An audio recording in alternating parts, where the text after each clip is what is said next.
한국의 하늘을 가르며 새로운 시대를 열고 있는 KF-21. 그런데 이제 이 전투기의 심장에 혁명적인 변화가 찾아왔다. 바로 한국형 램제트 엔진, 그것도 100% 국내 특허 기술로 만들어진 실체가 공개된 것이다. 이 소식이 전해지자마자 세계 항공우주 업계가 술렁였다. 왜냐하면 램제트는 단순한 추진 기술이 아니라 초음속 시대의 핵심 열쇠이기 때문이다. 미국, 러시아, 중국 같은 군사 강국들만이 손에 쥐고 있던 이 영역에 한국이 스스로 문을 열어젖혔다는 점은 상징적 의미가 크다. 램제트 엔진은 기존 터보팬 엔진과는 전혀 다른 원리를 따른다. 공기를 압축하기 위한 팬이나 터빈이 없고 고속 비행 중에 유입되는 공기의 압력을 이용해 연료를 연소시킨다. 즉, 구조가 단순하고 무게가 가벼우며 음속을 넘어서는 영역에서 압도적인 효율을 발휘한다. 하지만 그만큼 설계와 제어는 어렵다. 그래서 이 기술은 몇몇 초강대국만이 소유하고 있었다. 그런데 한국이 독자 특허를 취득하고 실물 엔진 개발 단계까지 도달했다는 것은 단순한 기술적 성취를 넘어 전략적 자립의 선언이라 할 수 있다. 한국항공우주연구원과 한화에어로스페이스는 수년간의 공동연구 끝에 램제트 연소, 안정기술과가변, 흡입구 구조 제어 시스템이라는 핵심 특허를 확보했다. 이는 단순히 문서상의 등록이 아니라 실제 공기 유동 해석과 고온 연소 실험을 통해 입증된 기술이다. 한화 관계자들은 이제 한국은 초음속 순항미사일이나 고속 항공체 개발의 기반을 완전히 확보했다. 고 자신있게 말한다. 이 말은 결코 과장이 아니다. 램제트는 초음속 순항미사일, 미래형 무인 전투기, 고고도 초음속 정찰기의 필수적인 엔진이다. 이 기술의 핵심은 공기를 얼마나 효율적으로 압축하고 연소를 얼마나 안정적으로 유지하느냐에 달려있다. 램제트는 외부 공기를 빠르게 흡입해 내부에서 연료를 태우지만 속도가 너무 빠르면 연소가 불안정해진다. 이를 제어하기 위해서는 수천 번의 시뮬레이션과 실험 데이터를 통해 공기 흐름의 균형점을 찾아야 한다. 한국의 연구진은 그동안 KF-21, LAH 등 다양한 항공기 개발 과정에서 축적된 공기역학 데이터를 활용해 문제를 해결했다. 결국 그 결실이 이번 국산 램제트 특허 엔진이다. 특히 주목할 점은 이 특허가 단순히 이론적인 기술 문서가 아니라 실제로 적용 가능한 모듈형 엔진 설계라는 것이다. 즉, 이 엔진은 KF-21뿐 아니라 향후 개발될 초음속 무인기, 극초음속 미사일에도 그대로 응용될 수 있다. 한국이 이 기술을 완전히 내재화했다는 것은 단순한 자존심 이상의 의미를 지닌다. 그것은 바로 추진 독립을 이룬다는 것이다. 지금까지 한국은 대부분의 전투기 엔진을 미국 등 외국에 의존해왔다. 하지만 이제부터는 상황이 달라진다. 한화에어로스페이스는 이미 고온 내열 소재, 연소실 냉각 구조, 점화 안정 제어 등에서 미국 GE, 영국 롤스로이스와 어깨를 나란히 하는 수준의 데이터베이스를 확보했다고 밝히고 있다. 여기에 더해 ADD가 독자적으로 개발 중인 램제트 추진 시스템 제어 알고리즘이 결합되면 한국은 향후 10년 내에 완전한 하이브리드 램제트 터보팬 복합 엔진을 구현할 가능성도 있다. 이 기술이 현실화된다면 KF-21의 블록3 업그레이드 계획에도 중대한 변화를 가져올 것이다. 이제 전 세계는 묻고 있다. 한국이 정말로 램제트 엔진을 독자적으로 개발한 것인가?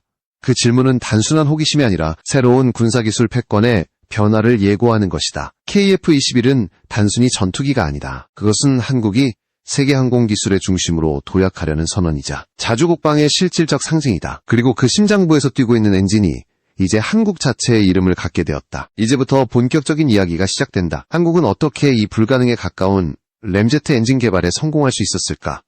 그리고 이 기술은 앞으로 어떤 변화를 불러올까? 한국형 램제트 엔진의 핵심을 이해하기 위해서는 먼저 이 엔진이 어떤 원리로 작동하는지부터 살펴봐야 한다. 기존 전투기들이 사용하는 터보팬 엔진은 공기를 압축하고 연료를 연소시켜 추진력을 얻는 구조다. 그러나 램제트는 다르다. 터빈이나 압축기가 없다. 대신 고속으로 비행하면서 공기가 스스로 압축되기 때문에 엔진 내부 구조가 훨씬 단순하다. 이 단순함이 바로 초음속에서 효율을 극대화하는 비밀이다. 즉, 속도가 빠를수록 더 강한 추진력을 낼 수 있는 구조다. 램제트의 또 다른 특징은 음속의 벽을 넘는 구간에서 진정한 힘을 발휘한다는 점이다. 일반적인 제트 엔진은 마하 2를 넘기면 효율이 급격히 떨어진다. 하지만 램제트는 그 지점을 넘어설수록 안정적으로 작동한다. 다만 저속 구간에서는 작동할 수 없다는 약점이 있다. 그래서 많은 국가들이 램제트를 터보팬이나 로켓 부스터와 결합해 사용하는 복합 추진 체계를 연구하고 있다. 한국의 연구진 역시 이 문제를 해결하기 위해 듀얼모드 램제트라는 개념을 도입했다. 듀얼모드 램제트는 초음속과 극초음속 구간 모드에서 작동할 수 있는 하이브리드 구조다. 한국은 이 기술을 통해활주로 이륙이 가능한 초음속 순항체를 목표로 하고 있다. 예를 들어 KF-21이 램제트 모듈을 장착한 형태로 진화한다면 기존의 애프터버너를 사용하는 방식보다 훨씬 더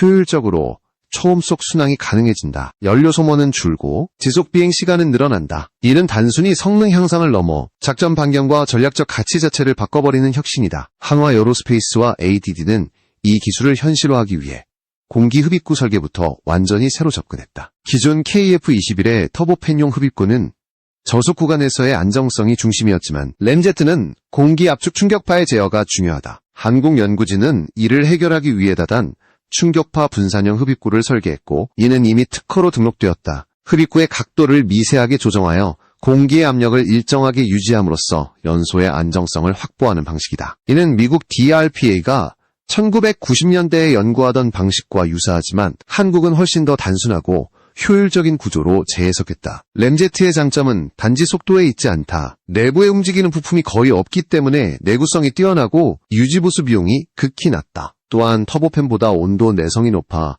극한 환경에서도 성능 저하가 적다. 이 때문에 램제트는 미사일이나 초음속 무인기뿐 아니라 미래형 고속 항공기에서도 주목받는 기술이다. 한국은 이러한 특성을 KF-21 개발 경험과 결합해 차세대 공기흡입식 무기체계로 발전시키려 하고 있다. 특히 램제트의 설계 데이터는 한국이 자체적으로 보유한 초음속 풍동 실험 장비에서 검증되었다. 이는 매우 중요한 의미를 가진다. 과거에는 고속 유동 시험을 위해 반드시 미국이나 유럽의 시설을 빌려야 했지만 이제 한국은 자체 풍동에서 실험 데이터를 확보할 수 있다. 이 자립이야말로 기술 독립의 진정한 출발점이다. 한화연구진은 현재 마하 3 수준에서의 연소 안정 실험을 성공적으로 완료했으며 향후 마하 5 이상 구간에서의 실험도 준비 중이다. 이 기술이 성공적으로 완성되면 한국은 터보팬 램제트 복합 추진체를 보유한 소수의 국가 중 하나가 된다. 미국의 XOLA, 프랑스의 AAS, 엔사지, 중국의 DFZF가 대표적인 사례다. 그러나 한국은 이들과 달리 군사적 목적뿐 아니라 산업적 활용까지 동시에 고려하고 있다. 예를 들어 민간용 고속 수송기, 초음속, 드론 택시 등으로 기술을 확장할 계획을 세우고 있다. 이처럼 램제트 기술은 단순한 무기 기술이 아니라 미래 항공산업 전반을 바꾸는 플랫폼이 될 가능성을 품고 있다. 이제 남은 질문은 하나다. 한국은 어떻게 이 복잡하고 비용이 막대한 램제트 개발에 성공할 수 있었는가? 그리고 어떤 기업과 연구진이 그 중심에 서 있는가? 한국의 램제트 개발 역사는 단숨에 이루어진 기적이 아니다. 그 뒤에는 20년 가까운 기술 축적과 산업 생태계의 변화가 있었다. 그 중심에는 한화에어로스페이스와 국방과학연구소 ADD가 있었다. 2000년대 초반까지만 해도 한국은 전투기 엔진의 핵심 부품조차 수입에 의존했다. 하지만 F-16, F-15K, KF-21 등 다양한 기종의 운영 경험을 통해 점차 엔진 기술에 대한 감각을 축적하기 시작했다. 그리고 한화가 국내 유일의 항공 엔진 전문 기업으로 자리 잡으면서 상황은 급격히 변하기 시작했다. 한화에어로스페이스는 단순한 조립회사가 아니라 독자 설계와 재료 공학 연구를 병행하는 기업으로 변모했다. 특히 램제트 엔진 개발의 출발점이 된 것은 고온 연소 안정화 실험 프로젝트였다. 이는 ADD와의 공동 연구로 시작되었으며 1500도 이상의 고온에서 연소실의 균열을 방지하는 기술을 확보하는 것이 목표였다. 당시 대부분의 전문가들은 이건 지이나 롤스로이스 수준의 기술이 아니면 불가능하다고 말했다. 하지만 한국 연구진은 끈질기게 실험을 반복했고 결국 연소 안정 구조를 찾아냈다. 2015년 이후 한화는 엔진 소재의 국산화를 추진했다. 초합금, 세라믹 코팅, 복합 내열 금속 소재 등은 램제트의 생명줄과 같은 요소다. 이 기술이 확보되지 않으면 엔진은 고열에 견디지 못하고 쉽게 손상된다. 그러나 한화는 자체 연구소를 통해 고온내열 합금 HX23을 개발했고 이는 현재 국산 램제트 실험 엔진의 주요 소재로 사용되고 있다. 이 합금은 1600도의 온도에서도 구조적 안정성을 유지할 수 있어 세계적으로도 손에 꼽히는 성능을 자랑한다. 한화의 기술이 빛을 발한 또 다른 이유는 시뮬레이션 역량이다. 과거에는 엔진 설계에만 수년이 걸렸지만 지금은 인공지능 기반 연료동 해석 시스템을 통해 하루만 해도 수백 가지 시나리오를 검증할 수 있다. 이 시스템은 KF-21의 터보팬 시험에서도 활용되었으며 현재 램제트의 공기 흐름 제어에도 적용되고 있다.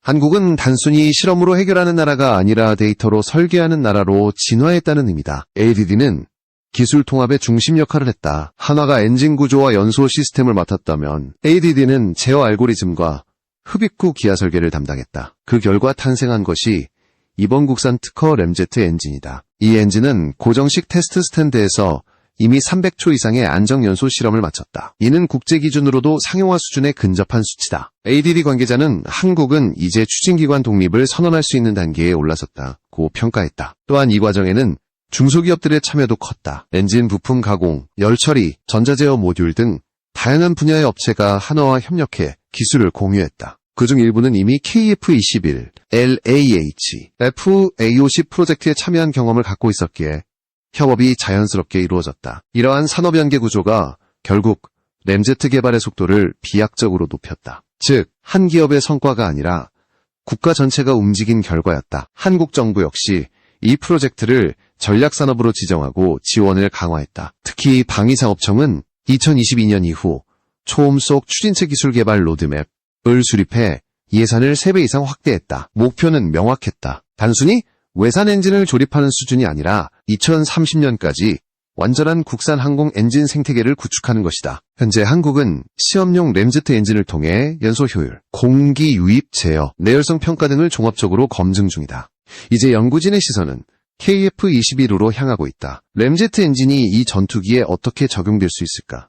단순히 속도를 높이는 용도일까? 아니면 전투 개념 자체를 바꾸는 새로운 전장이 될까? KF-21과 램제트 엔진의 결합은 단순한 기술적 시도 이상의 의미를 지닌다. 그것은 한국 전투기의 정체성을 완성하는 마지막 조각이기 때문이다. KF-21은 이미 세계적인 5세대 전투기 중에서도 탁월한 기동성과 스텔스 성능을 자랑하지만 여전히 추진체는 외국산에 의존하고 있다. 그러나 만약 한국형 램제트 모듈이 탑재된다면 상황은 완전히 달라진다. 그것은 단순한 전투기가 아니라 한국이 스스로 만들어낸 초음속 체계로 거듭나는 것이다. KF-21의 엔진 베이는 이미 유연한 구조로 설계되어 있다. 즉, 터보팬 외에도 램제트나 스크램제트 모듈을 장착할 수 있는 확장성이 존재한다. 이는 초기 설계 단계에서부터 한화와 ADD가 의도적으로 반영한 부분이었다. 만약 램제트 모듈이 실용화된다면 KF-21 블록 3 버전에서 이를 탑재하는 시나리오가 충분히 가능하다. 특히 고속 침투와 장거리 순항 임무에서 램제트는 터보팬보다 훨씬 효율적이다. 마하 3 이상의 속도로 적진을 돌파하면서도 연료 소모를 최소화할 수 있기 때문이다. 이러한 기술이 실현되면 KF-21은 공중 우세전뿐 아니라 전략 타격 임무에서도 완전히 새로운 역할을 수행할 수 있다. 예를 들어 램제트 추진 미사일을 자체 발사하거나 램제트 기반 보조 엔진으로 초장거리 비행을 수행하는 방식이다. 이는 기존 F-35나 F-22에서도 구현되지 않은 개념이다. 한국이 이 영역에 먼저 발을 들인다면 기술적 우위는 단순한 속도를 넘어 전투 개념의 혁신으로 이어질 것이다. KF-21의 램제트 탑재 가능성은 단순히 공상적인 구상에 머무르지 않는다. 이미 한국항공우주산업 KAI은 미래 블록 버전에서는 다양한 추진체 실험을 수행할 수 있는 플랫폼 구조를 확보했다고 공식 발표했다. 이는 램제트뿐 아니라 극초음속 추진 기술을 포함한다. 한화는 이에 맞춰 소형 모듈형 램제트 시스템을 개발 중이며 KF-21의 좌우 엔진 포트 중 한쪽에 시험용 장착이 가능하도록 설계를 조정하고 있다. 즉, 시제기 수준에서의 기술 검증이 이미 준비되고 있다는 뜻이다. 또한 램제트 기술은 KF-21의 무장 시스템에도 큰 영향을 미칠 것이다. 램제트 기반 공대공 미사일은 기존의 애프터버너형 미사일보다 훨씬 먼 거리에서 표적을 타격할 수 있다. 예를 들어 유럽의 미티어르 미사일이 대표적인 램제트 기반 무기인데 한국은 이보다 한 단계 진보된 국산 장거리 초음속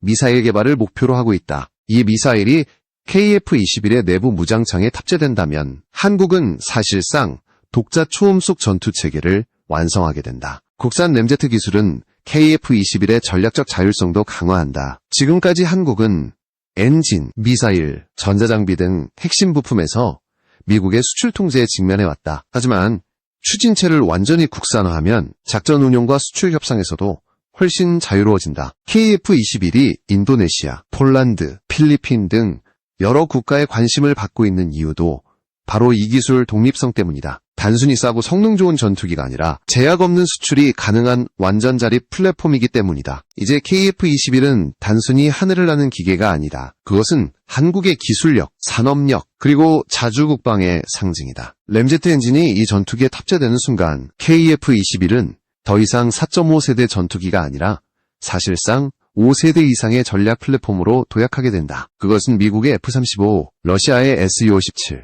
중국의 J-20과 다른 길을 걷는 한국형 초음속 전투기의 새로운 정의가 될 것이다. 이제 전 세계가 주목한다. 한국이 만든 램제트 전투기 과연 얼마나 강력할까? 이 질문에 대한 답은 단순한 성능 지표가 아니라 각국의 반응 속에 담겨 있다. 과연 세계는 이 기술적 도약을 어떻게 보고 있을까? 한국의 램제트 엔진 공개 소식은 즉시 해외 군사 전문가들과 언론의 주목을 받았다. 미국의 디펜스 뉴스는 한국이 초음속 추진체 분야에서 자력으로 기술을 확보했다는 점은 놀라운 일이라며 특히 KF-21과 연계된 응용 가능성은 단순한 연구 성과를 넘어 실제 전력화로 이어질 가능성이 높다고 평가했다. 일본의 군사 전문지 세이카이 디펜스 리뷰는 더욱 직설적이었다. 한국은 이제 추진체 분야에서 일본을 앞질렀다. 일본의 XF9 엔진은 아직 램제트 통합 단계에 도달하지 못했지만 한국은 이미 특허와 실험 단계 모두에서 진전을 보였다. 이 말은 단순한 칭찬이 아니라 현실적인 경쟁 구도를 인정한 것이다. 유럽의 항공 전문가들은 한국이 보유한 기술 통합 능력에 주목했다. 프랑스의 에비에이션 위크는 한국은 제한된 예산으로 가장 효율적인 개발 구조를 구축했다며 특히 ADD와 한화의 협력 모델은 방산 개발의 새로운 표준이 될 수 있다고 보도했다. 영국의 제인스 디펜스 역시 한국의 램제트 엔진은 기존의 기술 선진국 모델을 단순 모방하는 수준이 아니라 독자적인 설계 철학을 보여준다고 평가했다. 이처럼 한국의 램제트 기술은 작은 나라가 이룬 대형 혁신으로 국제사회에서 회자되고 있다. 미국의 군사 분석가들은 조금 다른 시각을 보였다. 일부는 한국의 기술력에 감탄했지만 동시에 전략적 파급력을 우려했다. R&D 연구소의 한 분석가는 한국이 램제트 엔진을 확보하면 단순히 항공기 기술의 문제를 넘어 미사일 전력의 패러다임이 바뀐다고 경고했다. 즉, 램제트는 전투기뿐 아니라 초음속 순항 미사일 개발의 핵심이기 때문에 한국이 이 기술을 완전히 자립하면 동북아의 군사 균형이 달라질 수 있다는 뜻이다. 실제로 미 국방부는 내부 보고서에서 한국은 2030년 이전에 독자 초음속 무기체계를 구축할 가능성이 높다고 분석했다. 반면 중국의 반응은 복합적이었다. 중국의 항공우주 전문 매체들은 한국의 기술 수준이 놀라운 속도로 향상되고 있다.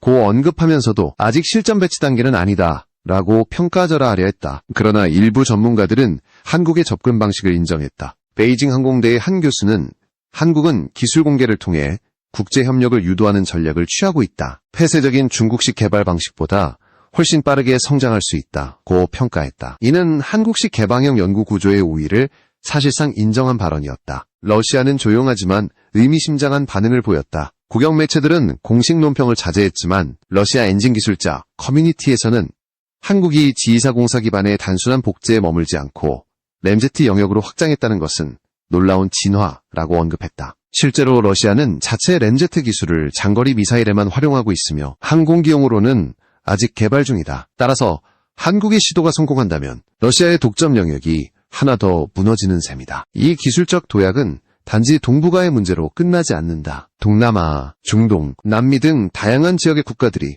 한국산 전투기와 무기체계에 관심을 보이고 있다. 인도네시아는 이미 KF-21 공동개발 파트너로 참여하고 있으며 램제트 기술이 실용화되면 후속 모델의 수출 경쟁력이 폭발적으로 상승할 것이라고 밝혔다. 폴란드와 사우디아라비아도 한국산 항공기 도입을 검토 중이며 특히 국산 추진체라는 요소를 매우 높게 평가하고 있다. 이는 단순한 수출 계약이 아니라 한국이 군사기술의 공급자로 완전히 자리매김하는 흐름이다. 세계 언론은 한국의 도전을 조용하지만 위협적인 부상이라고 표현한다. 과거에는 미국이나 유럽의 기술을 빌려 쓰던 나라가 이제는 자체 엔진으로 초음속 하늘을 지배하려 한다는 사실 자체가 세계 군비 시장의 질서를 흔들고 있다. 한국의 램제트 기술은 더 이상 실험실의 개념이 아니다. 그것은 이미 전략적 카드이자 미래 방산 수출의 결정적 무기가 되어가고 있다. 이제 마지막으로 남은 것은 이 기술이 한국의 산업과 국방 그리고 세계 무기 시장에 어떤 변화를 가져올 것인가 하는 문제다. 과연 이 램제트 혁명이 향후 10년 안에 어떤 미래를 만들어낼까?